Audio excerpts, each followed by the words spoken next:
Yet such is human nature that I still felt vanity, as if this vision was mine. And I acted like one who comes across the treasure house of a king and spends the treasure as if it were his own. We may indeed have a personal wisdom, but spiritual vision is not to speak of as ours any more than we can say at the rising of the sun, "This glory is mine."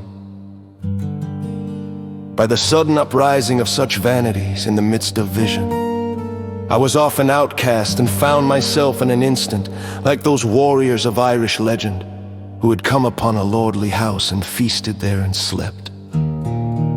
And when they woke, they were on the barren hillside, and the faint fear was drawn about that lordly house. Yet though the imagination apprehended truly that this beauty was not mine, and hailed it by its heavenly name, for some years my heart was proud, for as the beauty sank into memory, it seemed to become a personal possession. And I said I imagined this when I should humbly have said, the curtain was a little lifted that I might see. But the day was to come when I could not deny the mighty mother the reverence due, when I was indeed to know by what being I had been nourished, and to be made sweet and mad as a lover, with the consciousness of her intermingling spirit. There came through meditation a more powerful orientation of my being, as if to a hidden sun, and my thoughts turned more and more to the spiritual life of earth, all the needles of being pointed to it.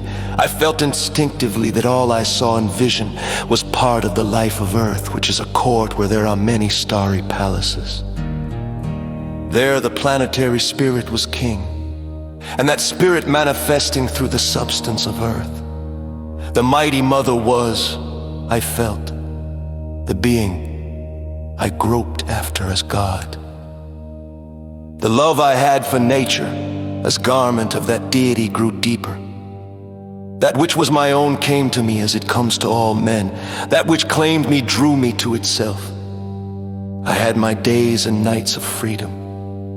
How often did I start in the sunshine of a Sabbath morning, setting my face to the hills, feeling somewhat uncertain as a lover who draws nigh to a beauty he adores, who sometimes will yield everything to him, and sometimes is silent and will only endure his presence.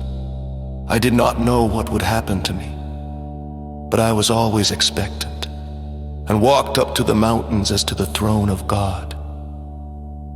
Step by step there fell from me the passions and fears of the weekday, until as I reached the hillside and lay on the grassy slope with shut eyes, I was bare of all but desire for the eternal I was once more. The child close to the mother, she rewarded me by lifting from me a little the veil which hides her true face. To those high souls who know their kinship, the veil is lifted, her face is revealed, and her face is like a bride's petty, as was my everyday life, with the fears and timidities which abnormal sensitiveness begets. In those moments of vision, I understood instinctively the high mood they must keep who would walk with the highest, and who with that divine face glimmering before him could do aught but adore. A child sits on the grass and the sunlight falls about it. It is lulled by the soft color. It grows dreamy, a dreaminess filled with a vague excitement. It feels a pleasure, a keen magnetic joy at the touch of earth. Or it lays its head in a silent tenderness nigh a mother or sister, its mood impelling it to grow nearer to something it loves. The tenderness in the big dreamy heart of childhood is Angus, and the mother love it divines is Dana, and the form which these all-pervading divinities take in the heart of the child. And the mother on the one side desire, on the other a profound tenderness or pity, are nearest of all the moods of earth to the first love and the mighty mother. And through them the divine may be vaguely understood, if the desire remains pure through innocence or by reason of wisdom. It becomes in the grown being a constant preoccupation with spiritual things. or in words I've quoted before where it is better said, the inexpressible yearning of the inner man to go out into the infinite.